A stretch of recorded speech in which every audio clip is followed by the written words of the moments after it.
অনেকে বলে যে হুজুর বিভিন্ন সংগঠন কোনটা করবে?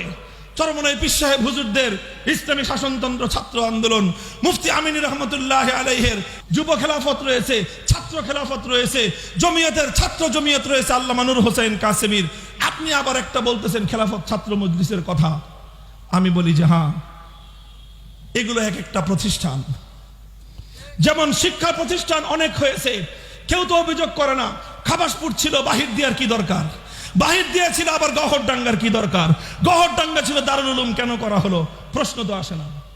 শিক্ষা প্রতিষ্ঠান যদি যথাযথভাবে কার্যক্রম পরিচালনা করে, এক শিক্ষা প্রতিষ্ঠান যদি আরেক শিক্ষা প্রতিষ্ঠানকে নিজেদের প্রতিদ্বন্দ্বী না ভাবে, সহকর্মী ভাবে, তাহলেই তো কোনো সমস্যা দেখা দেয় না।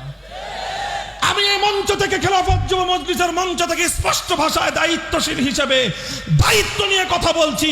বাংলাদেশে হক্কানি উলামায়ে কেরামের ধারায় যারা ইসলামী আন্দোলনের সংগঠন করছেন, বাংলাদেশ ইসলামী আন্দোলন, জমিয়তে উলামায়ে ইসলাম, নেজামে ইসলাম, খেলাফতে ইসলামী, খেলাফত আন্দোলন, বাংলাদেশ খেলাফত মজলিস, ফরায়েজি আন্দোলন সহ যারা যারা যেভাবে কাজ করছেন, তাদের সকলের প্রতি আমাদের সহযোগিতা আর সকলের প্রতি আহ্বান, আসুন বৃহত্তর ক্ষেত্রে আমরা ঐক্যের একটা দুর্ভেদ্য মঞ্চ তৈরি করবার চেষ্টা করি। আমার বক্তব্য আমি শেষ করব। আবার আমার সেই প্রথম কথাকে পুনরাবৃত্তি করে আমি আমার বক্তব্যের ইতি টানছি। আমরা কেন সংগঠন করতে চাই? আমরা কেন আন্দোলন করতে চাই?